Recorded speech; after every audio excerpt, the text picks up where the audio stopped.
সালাম আলাইকুম। দেখেন আমরা এখন হচ্ছে কি যেই তথ্যগুলো দিচ্ছি এগুলো হচ্ছে সর্বশেষ প্রাপ্ত ভোটের যে ফলাফল থাকে সেখান থেকে, এমন না যে শতভাগ হয়ে গেছে। শুধুমাত্র শতভাগের মধ্যে হচ্ছে হাসনাত আবদুল্লার যে এরিয়া ওইটা শতভাগ হয়েছে। তো যাই হোক, ঢাকা ৮ আসন সবার নজরে ছিল, তাই না? যে এখানে দাদা নাতি টাইপ মির্জা আব্বাস এবং নাসিরউদ্দিন পাটোয়ারির মধ্যে যেই নির্বাচনী হাস্যরস কৌতুক, বা আমার কাছে মনে হয়েছে নাসিরউদ্দিন পাটোয়ারি খালি গুতাইতো, মির্জা আব্বাস সাহেব যেহেতু ধৈর্যশীল মানুষ, নাসিরউদ্দিন পাটোয়ারি যদি তার বিরুদ্ধে নির্বাচন না করত, আব্বাস সাহেবের ধৈর্য নিয়ে মানে মানুষের আইডিয়া হইতো না। যে কোনো মানুষ এটা বুঝতো যে নাসিরউদ্দিন পাটোয়ারি মির্জা আব্বাসকে উস্কাচ্ছে। এমনকি তিনি বলতেন যে ও চায় আমি তারে মারি বা আমার পোলাফাইন তারে মারুক, যে সে প্রতিদিনই বলে যে আমাকে মারো আমাকে মারো। কেন?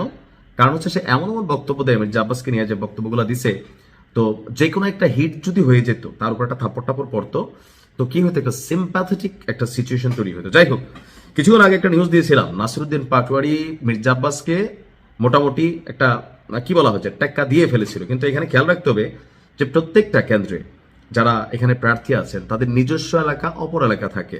এখন আমরা যখন অনলাইনে দেখি নিউজ যে 10টা কেন্দ্রের 12টা কেন্দ্রের, এখন এটা কি তার নিজের এলাকার কেন্দ্র নাকি তার যে এলাকায় বাট একটু দূরবর্তী বা ওই এলাকাতে অন্য প্রার্থী আছে সেই কেন্দ্র, এটা কিন্তু আমরা গণমাধ্যমে এরকম পাই না। তবে আমি যখন নিউজটি করছি, ঢাকা ৮ আসনে মোট 12টি কেন্দ্রের প্রাথমিক ফলাফল চলে এসেছে। এতে নাসিরউদ্দিন পাটোয়ারির কাছ থেকে 926 ভোটে এগিয়ে আছেন মির্জা আব্বাস। তো এখানে অনেকগুলো ভোট কেন্দ্র আছে, এর মাঝখানে এগুলা খুবই কনফ্লিক্টেড এরিয়া। তো নাসিরউদ্দিন পাটোয়ারি আবার অভিযোগ নিয়ে গেছে নির্বাচন কমিশনের কাছে।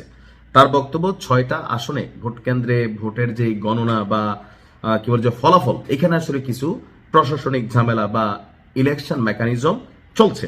তো এটা বাংলাদেশে চলে, যে ফেল করতে যা থাকে তার মাথার মধ্যে নানান চিন্তা আসে, আর যে জয় পায় তিনি চুপ থাকেন। তবে মির্জা আব্বাসকে আপনার ভোটের দিকে এগিয়ে দিয়েছে নাসিরউদ্দিন পাটোয়ারি। এখন অনেকে বলবেন যে কিভাবে?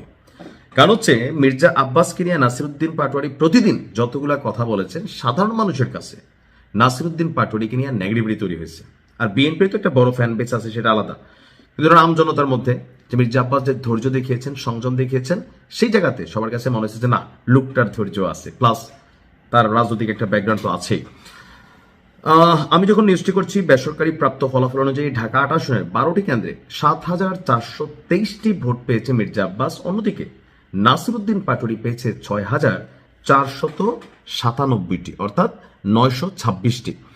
তো আপনার সব মিলিয়ে এখানে, যাই হোক, এখনো এখানে অনেকগুলো আসনের ফলাফল বাকি। তবে আমার প্রেডিকশন বলে এই আসনে মির্জা আব্বাসই জয়ী হবে। দিন শেষে রাজনীতিতে লিগেসি একটা ইস্যু, হুট করে উড়ে এসে জুড়ে বসে এমপি হওয়া যায় না।